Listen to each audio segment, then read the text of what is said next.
When a small indie developer spends 5 years pouring their soul into a passion project, you usually expect something with heart. But when I loaded up Notmads, I was completely blown away.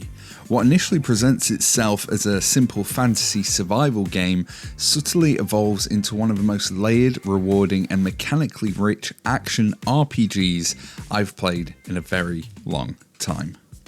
Hi, Tom here, and I'm always on the lookout for the best and brightest new games that are hitting the shelves. So don't forget to subscribe so you don't miss the next review.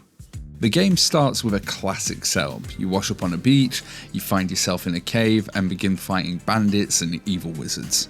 Now immediately, the game triggers your inner loot goblin, and unlike other survival titles where early loot is just generic trash, the dungeons here are an abundance of highly useful gear. I found myself swimming in armor upgrades, weapon variations, custom spellbooks, and stacks of potions, and it acts as a brilliantly paced introductory gauntlet that lets you get your character absolutely stacked and powerful before you even step out into the wider world. Now personally, I found these first experiences of combat a little bit clunky, but once I actually learned the flow of the game, the combat revealed itself to be incredibly reactive, fluid, and intuitive.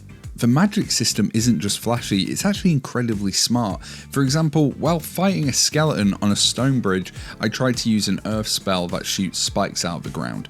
That spell failed, and I realized a brilliant design choice. Magic is tied to the environment. You can't pull dirt spikes out of a built stone bridge.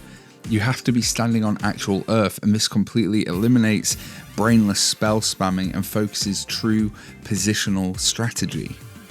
Now, one of the most surprising elements of Notmads is the inclusion of a fully functioning town law system. A rarity for small-scale indie survival games, the settlements actually feel alive. If you attack citizens or steal, the town guard will immediately come hunting for you. As for the skill tree, I struggle to find the right words to describe the sheer vastness of this skill tree. For a solo developer project, the layered progression is mind-boggling. Absolutely everything in this game has its own independent, expansive perk tree. And then Notmads completely ditches the tedious axes and pickaxes of standard survival games. Instead, you harvest resources using a magical beam.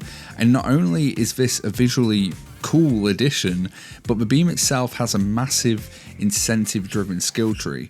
Harvesting resources actually makes your magic stronger, completely removing the traditional survival grind chore. The building mechanics are highly versatile. It offers blueprints for everything from standard cabins to massive towers using oak, birch and stone, and while the interface can feel a bit clunky at first, the cosmetic and thematic customization it allows is quite frankly spectacular.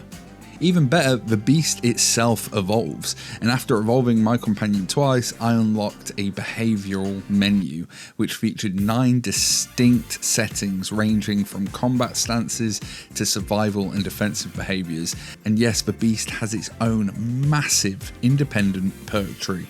And on top of all of that, the game allows you to open and manage your beast's inventory. Even if it's parked all the way back at your main base, you can transfer resources between you and the creature, and that makes heavy resource farming an absolute breeze. And finally, let's talk about the map size, because it's enormous. It's way bigger than I ever anticipated from an indie title, and it features an incredibly organic difficulty curve. The further away you venture from the starting zone, the more challenging the enemies become. You're forced to actively engage with your massive skill trees to survive, making every single power spike feel genuinely earned.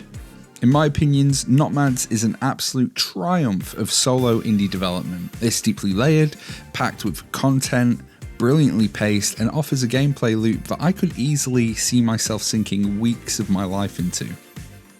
That's all from me today, guys. Thanks for watching. I'm Tom, and I will see you in the next video.